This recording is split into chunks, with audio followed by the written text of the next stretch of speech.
You guys kept it between 7 and 10 all game long. Yeah. Eventually cut it to 5. What kept you from getting over the hump? Shot making, offensive rebounding. I mean, they was making shots. Pazinski had a big-time game. Kuminga came in, gave him a big boost off the bench. Obviously, Steph does if Steph does, but, too many second-chance points.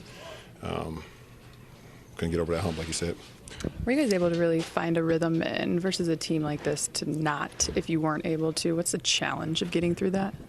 It's always a challenge anytime you play Golden State. I mean, it's been like that for the last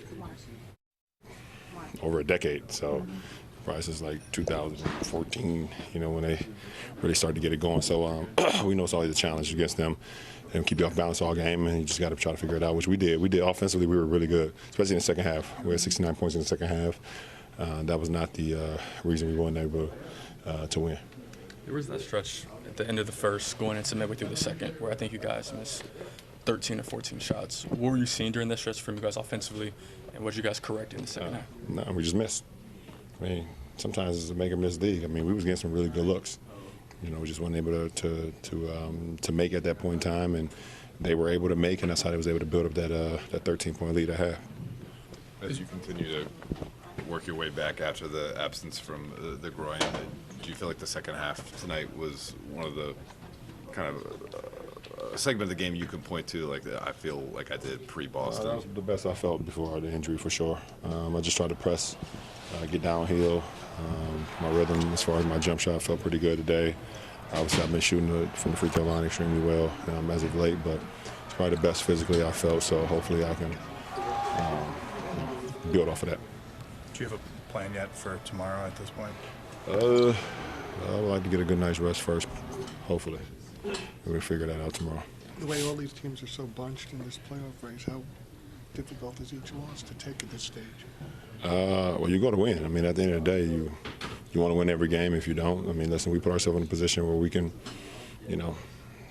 move up at times, or stay where we at, or if we don't take care of business, it's gonna go down. I mean, it's bunched up like you just said. So every game matters. I mean, it should be that way. I mean, listen, it's 6 games left, 7 games left, or whatever it is. So that's good going down the stretch. Knowing, assuming that you've watched what the Warriors have looked like with Jimmy Butler since the trade, but having seen it now for the first time played against it, what did you sort of make of what they put together over there, knowing that that's a team you could see in 2 weeks pretty easily?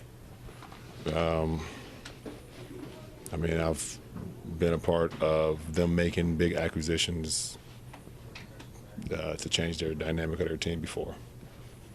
And had to go against them when they added Kevin Durant.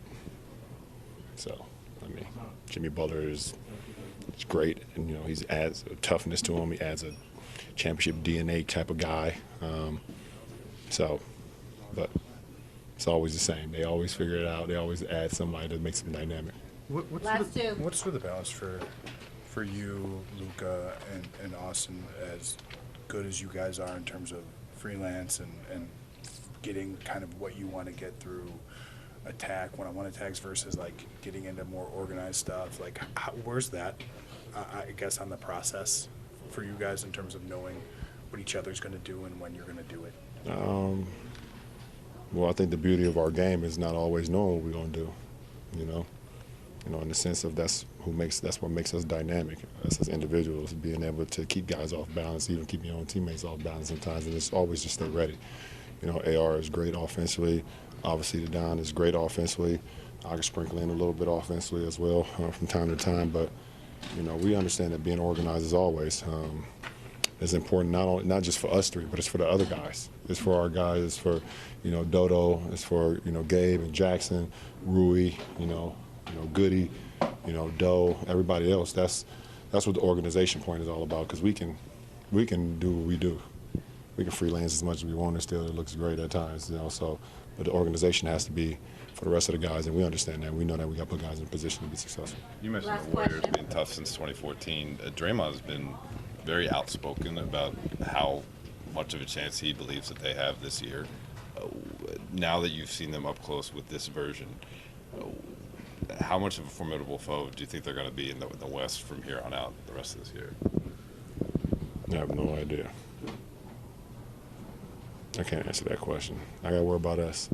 I can't be worrying about other teams, and That ain't my job.